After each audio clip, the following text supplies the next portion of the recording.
Hello दोस्तों। नमस्कार दोस्तों। मैं आप लोग के सामने एक कहानी कहने जा रही हूँ। कविता अपने माता पिता की बहुत लाडली थी। 3 बड़े भाइयों की बहन थी। कोई भी चीज़ मांगने पर उसी वक्त सामने हाजिर हो जाती। पूरे घर में रौब था उसका। पूरे परिवार और नौकरों हुक्म चलाती थी। कविता स्कूल में भी पूरा रौब था उसका। बड़े घर की लाडली जो थी वह। ऐसे ही उसने कॉलेज में दाखिला लिया। उसके ठाट बाट, बड़ी गाड़ी में आना जाना, हर दिन नया फैशन देखकर हर कोई उससे दोस्ती करना चाहता था। थोड़े ही दिनों में उसके बहुत से दोस्त बन गए।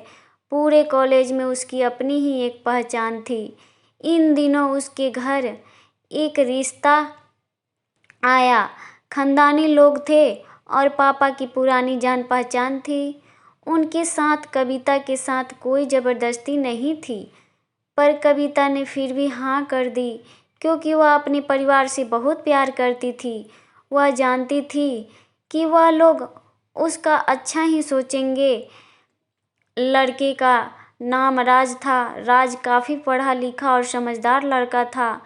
ससुराल वाले भी बहुत अच्छे थे। ससुराल में कविता की जगह वैसे ही थी जैसे कि मायके में। कोई भी कार्य कविता की सलाह के बिना नहीं होता था। सबकी लाडली बहू बन गई थी वह। फिर उसके घर एक बेटे का जन्म हुआ।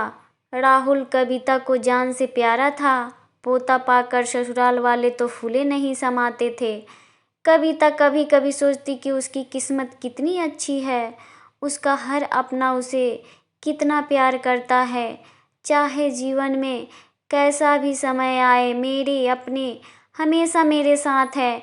मैं कभी अकेले नहीं हो सकती। कितनी खुशकिस्मत हूँ मैं। पर शायद कविता की खुशियों को उसकी अपनी ही नज़र लग गई थी। एक दिन वह मायके जाने की जिद कर बैठी। राज को बहुत काम था, लेकिन वह फिर भी उसे ले गया। रास्ते में उनकी गाड़ी अन्य गाड़ी से टकरा गई। कविता, राज और राहुल बहुत बुरी तरह से जख्मी हो गए। काफ़ी दिनों के इलाज के बाद राज और राहुल तो ठीक हो गए, लेकिन कविता पूरी तरह ठीक ना हो सकी। सर पर चोट लगने के कारण वह अपनी आंखों की रोशनी खो बैठी। अब कविता की किस्मत जैसे उल्टे पांव चलने लगी। मायके वाले कुछ दिनों तक उसे मिलने आते रहे। फिर कभी कभार फोन करके कुछ पूछ लेते कि अब कैसी हो। धीरे धीरे ये सिलसिला भी कम हो गया। ससुराल वालों की सहानुभूति भी कम होने लगी। घर में किसी को पास बैठने के लिए कहती तो जवाब मिलता कि बहुत काम है, अब तुम भी हाथ नहीं बटा सकती। राज भी चिड़चिड़ा हो गया था। बस राहुल ही था उसके साथ, जिसके साथ हंसते खेलते उसका वक्त गुजरता। एक दिन कविता के हाथ से कुछ सामान गिर गया, जिसकी वजह से राहुल को हल्की सी चोट लग गई। कविता के सास ससुर ने राहुल को उससे अलग कर दिया कि कहीं उससे ना देखने की वजह से बच्चे का कोई नुकसान ना हो जाए। कविता अंदर से टूट चुकी थी। एक दिन उसने सबके सामने मायके जाने की इच्छा रखी तो राज उसे तुरंत मायके छोड़ आया, जैसे कि वह भी यही चाहता था। लेकिन राहुल को उसके साथ नहीं भेजा गया। राहुल से दूर नहीं रहती थी, पर अपनी कमी के कारण उसने ज़्यादा बहस नहीं की। कविता को लगा कि वह 3-4 दिन वहाँ रहेगी तो थोड़ा हवा पानी बदल जाएगा, क्योंकि वह कितने दिनों से कहीं भी बाहर नहीं गई थी। घर वाले भी इतने दिनों बाद उसे देखकर कितने खुश होंगे। कविता के घर पहुंचने पर सब लोग बहुत खुश हुए। खाने में सब कुछ कविता की पसंद का ही बना था। उसने अपनी मम्मी पापा और भाई भाभीयों से दिल खोलकर बातें की। उनके छोटे छोटे बच्चे भी बुआ के साथ घुल मिल गए थे। रात को सोने के वक्त जब वह कपड़े बदलने लगी तो उसे पता चला कि उसका बैग तो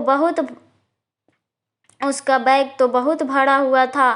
वह सब समझ गई। वह बहुत उदास हो गई। कुछ दिनों तक तो सब ठीक रहा, फिर जैसे सब बदलने लगा, सबका व्यवहार बदल रहा था।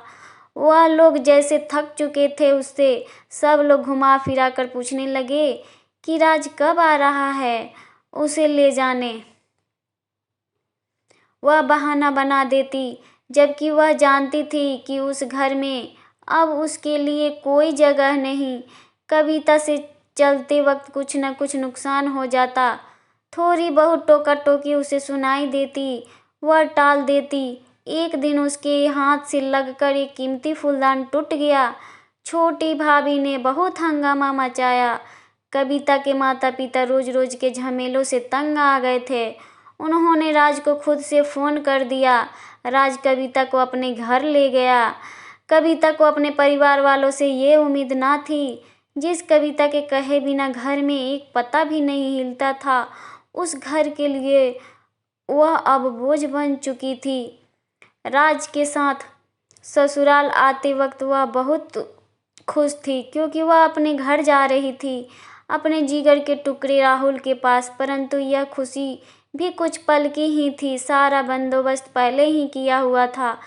कविता को सीधे ऊपर वाले कमरे में पहुंचा दिया गया। राहुल से दूर रहती थी। एक काम वाली लता को उसकी जिम्मेवारी सौंपी गई, जो उसके खाने पहनने जैसी ज़रूरतों को ध्यान रखती।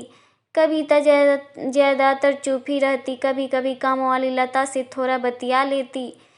उसके जरिए राहुल का पता चल जाता। सबकी लाडली बेटी अब लाडली से बोझ बन चुकी थी। Thanks for watching.